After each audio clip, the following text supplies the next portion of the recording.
लीजिए सुनिए मुंशी प्रेमचंद के लिखे उपन्यास प्रेमाश्रम के 64वें भाग को मेरी यानी समीर गोस्वामी की आवाज में। लाला प्रभाशंकर को रुपए मिले तो वो रोए।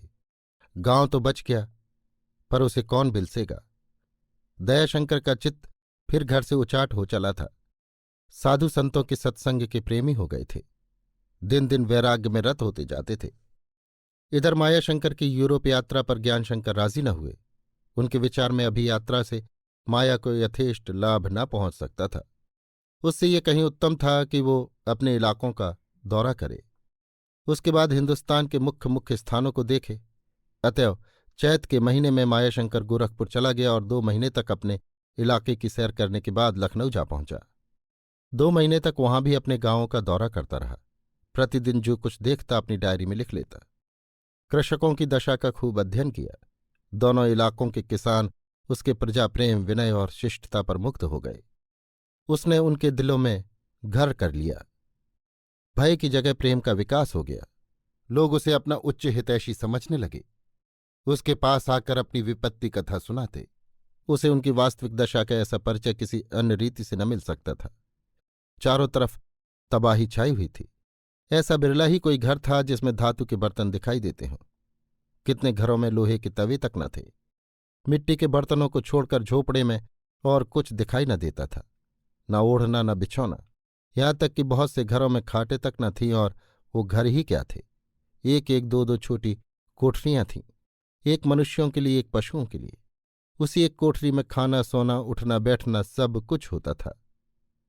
बस्तियां इतनी घनी थीं कि गांव की खुली हुई जगह दिखाई ही नहीं देती थी।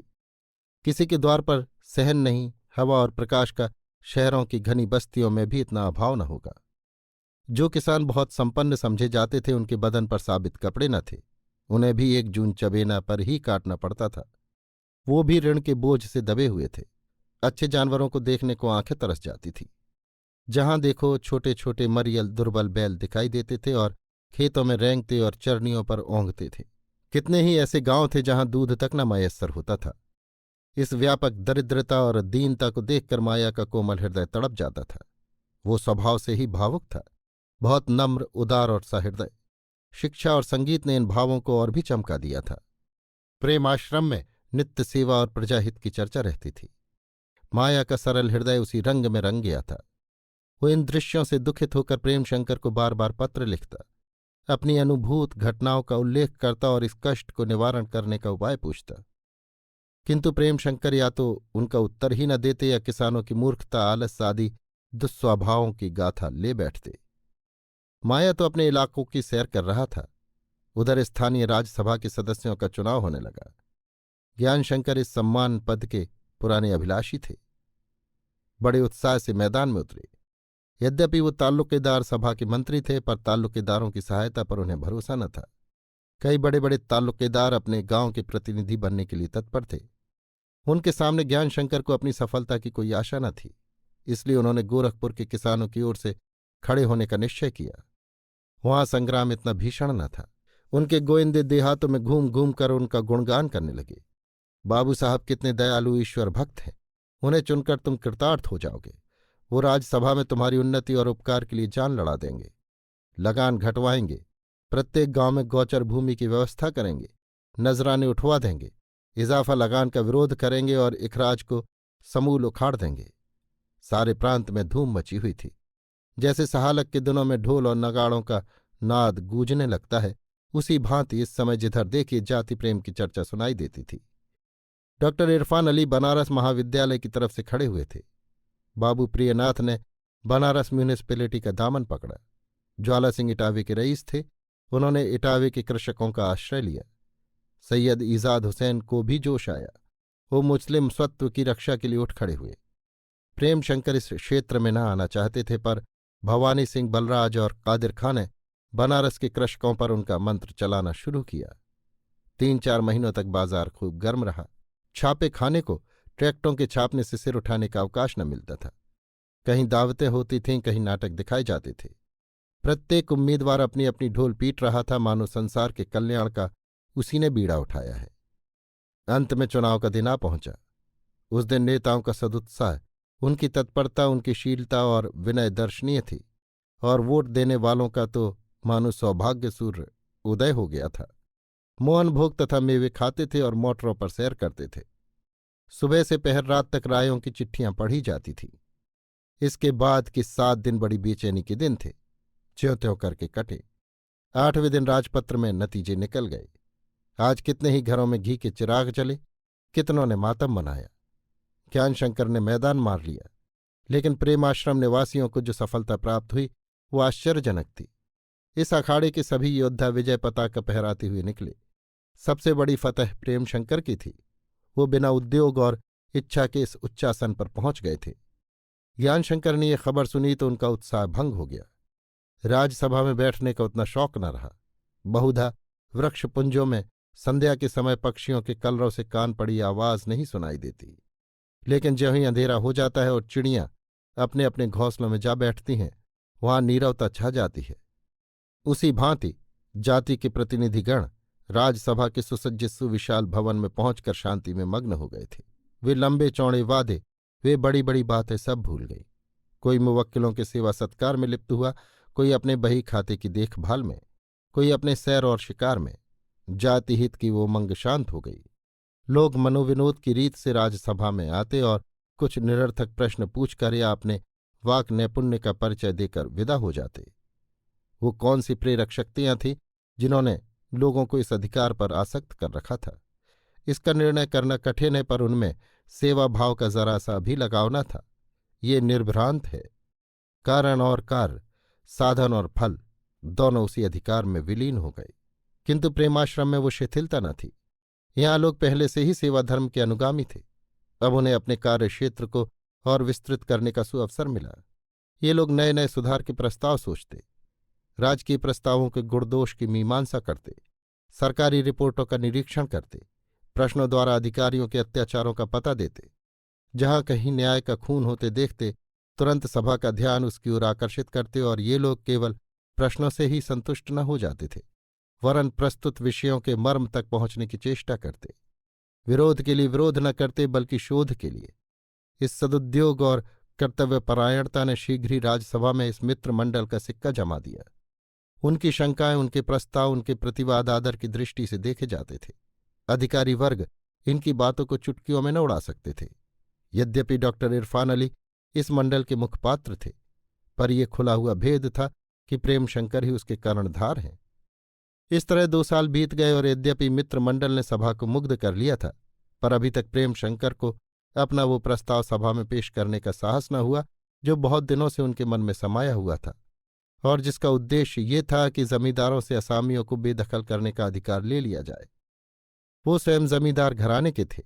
माया, जिसे वो पुत्रवत प्यार करते थे, एक बड़ा ताल्लुकेदार हो गया था। ज्वाला सिंह भी जमींदार थे। लाला प्रभाशंकर, जिनको वो पितातुल्य समझते थे, अपने अधिकारों में जौ भर की कमी भी न सह सकते थे।